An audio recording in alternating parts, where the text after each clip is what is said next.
Hello friends, welcome to Mining Mirror and welcome to another video of our video series, The Mines Rule 1955. In this video, we are going to cover chapter number X, that is registers, notices and returns, which is from the rule number 75 to 79.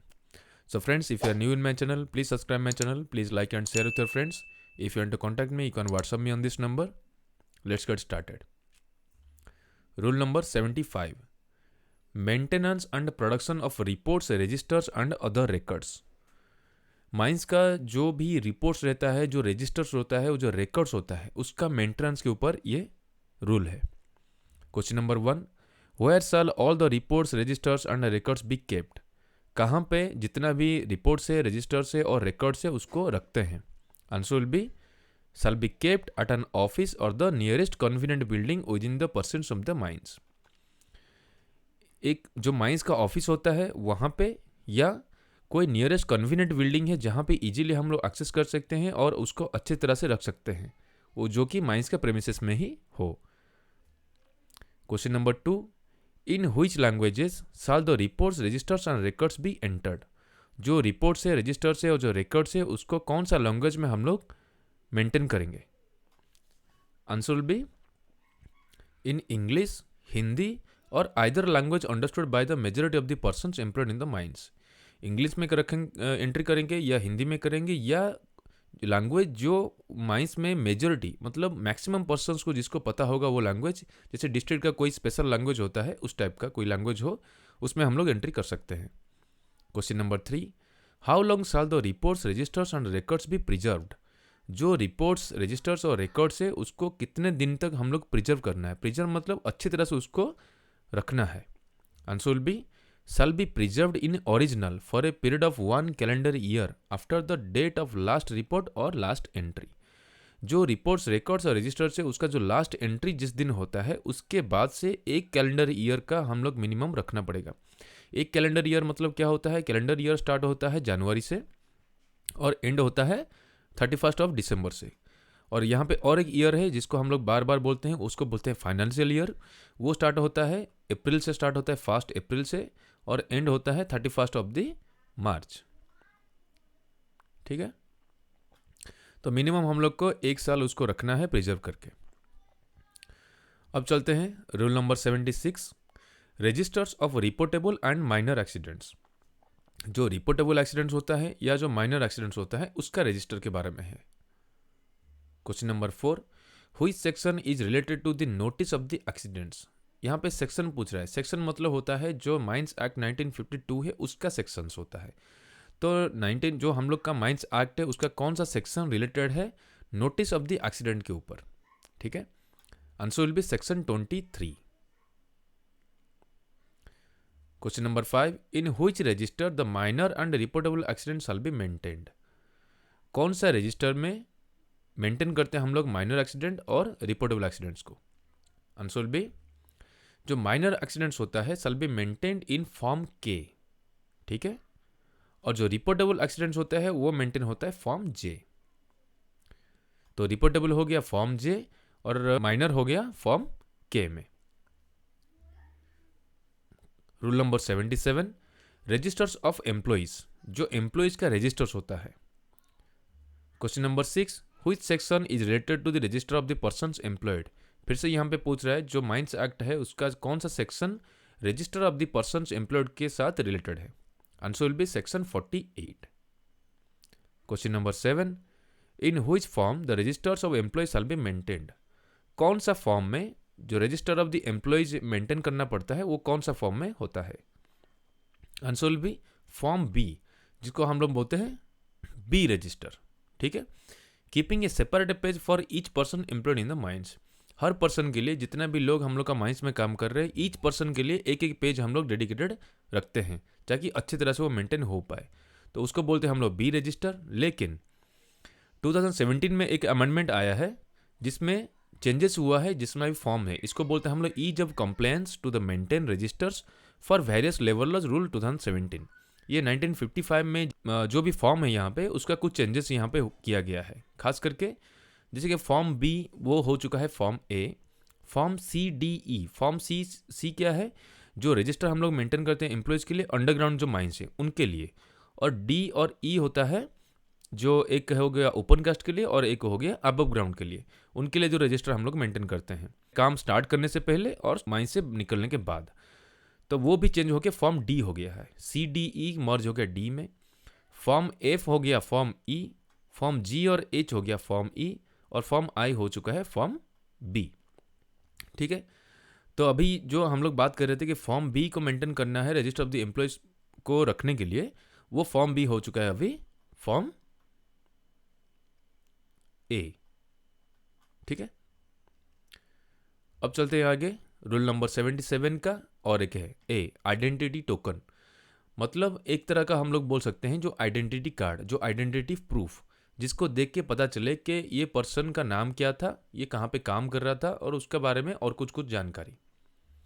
Question number 8, what is it, ये क्या है? Simple है, ये एक metal token है जिसमें एक particular number रहता है और उसमें और कुछ पर्टिकुलर्स रहता है जहाँ से हम लोग को पता चल पाए कि ये पर्सन कौन है या कौन था। ठीक है, question number 9, who shall issue such tokens, ये जो टोकन्स होता है या जो आइडेंटिटी प्रूफ होता है उसको कौन इशू करता है? Answer will be the owner, agent और मैनेजर। यहाँ पे कुछ नोट है, provided that if any other equally effective system or identification is in force in any mine and the chief inspector is satisfied of the same, he may exempt such mine from the operation of this rule subject to such conditions as he may deem fit to impose। तो यहाँ पे बोल रहा है कि ये जो token है, ये जो मेटल टोकन वाला सिस्टम है ना, ये मेटल टोकन वाला सिस्टम लगभग हर माइंस में ख़त्म हो चुका है। कोई भी माइंस में अगर मेटल टोकन यूज़ ना करके वहाँ पे जैसे हम लोग यूज़ करते हैं आइडेंटिटी कार्ड, उसमें हम लोग का नाम रहता है, अपना पर्सनल नंबर रहता है, कौन सा सेक्शन रहता है, डिपार्टमेंट रहता है, एज रहता है, इवन जो परमानेंट एड्रेस और जो टेम्पोररी मतलब जो लोकल एड्रेस है वो रहता है। वो आई कार्ड अगर कहीं पे यूज़ किया जा रहा है और चीफ इंस्पेक्टर सेटिस्फाइड हो गया कि चलो ये जो आई कार्ड यूज़ कर रहे हैं वो ठीक ही है, तो वहाँ पे उस माइंस को एग्जेम्पशन दे सकते हैं ये रूल से, मतलब वो मेटल टोकन के बदले वो आइडेंटिटी कार्ड यूज़ कर सकते हैं। ठीक है, आई कार्ड है या जो आइडेंटिटी प्रूफ है उसके रिलेटेड और कुछ यहाँ पे इंपॉर्टेंट नोट्स है, उसको एक बार देख लेते हैं कि no person employed in a mine shall be enter or be permitted to enter for work in any part of the mine unless he carries the, simple है, अगर उसके पास आई कार्ड नहीं है या आइडेंटिटी प्रूफ नहीं है उसको mines में एंट्री नहीं मिलेगा या कहीं भी काम करने के लिए परमिशन नहीं मिलेगा। वो जो टोकन है मतलब वो जो आई कार्ड है या जो आइडेंटिटी प्रूफ है वो ड्यूरेबल होना चाहिए, विद स्ट्रॉन्ग मटेरियल होना चाहिए ताकि वो इजीली डैमेज ना हो और उसमें जो हम लोग का फोटो रहता है वो जल्दी ख़राब ना हो। और क्या कंडीशन होना चाहिए कि वो जो आई कार्ड प्रूफ है या आइडेंटिटी प्रूफ है या जो टोकन है वो हमेशा एम्प्लॉय कैरी करना चाहिए उसका ड्यूटी के दौरान। नेक्स्ट क्या है कि अगर वो टोकन या आई कार्ड अगर डैमेज होता है या उसका जो फ़ोटो है वो कहीं डैमेज होता है तो उसको और एक आई कार्ड उसको रिक्वेस्ट में वो एक एप्लीकेशन देगा कि मेरा ऐसा से हुआ है, तो वो आई कार्ड के अगेंस्ट में और एक आई कार्ड उसको इशू किया जाएगा जिसमें लिखा रहेगा कि डुप्लीकेट। ठीक है, अगर वो डुप्लीकेट अगर उसको यूज़ किया जाता उसको इशू किया जाता है तो उसका 50 जितना भी खर्चा होता है उसका बनाने में उसका 50% वो जो पर्सन है जो खोया है आई कार्ड वो बियर करेगा।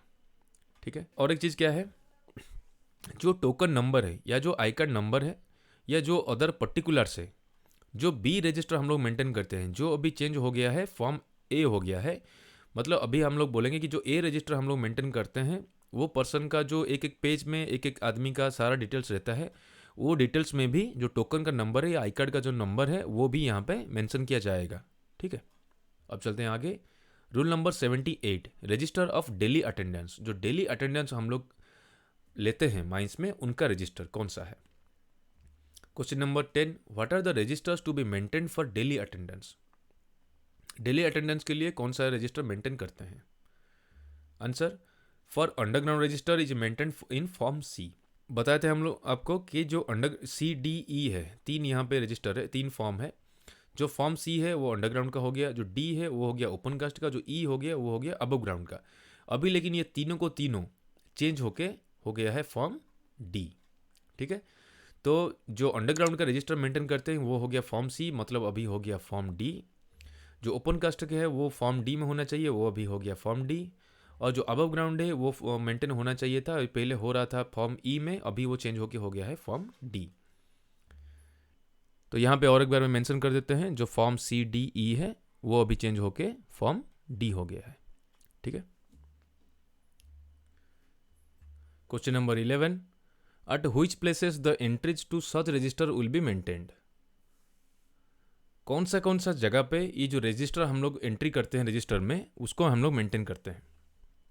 Answer will B for underground, जो बिलो ग्राउंड में हम लोग काम करते हैं वहाँ पे जो फॉर्म डी अभी हो गया है, पहले फॉर्म सी था, उसको मेंटेन करेंगे हम लोग एंट्रेंस में, या जितना भी हम लोग का एंट्रेंसेस है, व्हेन ए पर्सन एंटर्स और लीव्स द माइन, जब पर्सन अंदर जाता है और बाहर आता है उस टाइम को हम लोग मेंटेन करेंगे।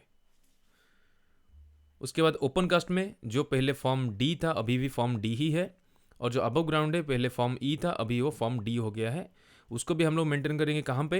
Eight suitable points on premises of the mine with reasonable dispatch and commencement and end of the period of work. जब काम स्टार्ट होगा और जो काम एंड होगा उस टाइम में जितना भी पर्सन है उनका एंट्रीज होगा कन्वीनियंट प्लेसेस में, जहाँ पे सुइटेबल हो उस जगह पे हम लोग रखेंगे, जैसे कि टाइम ऑफिस।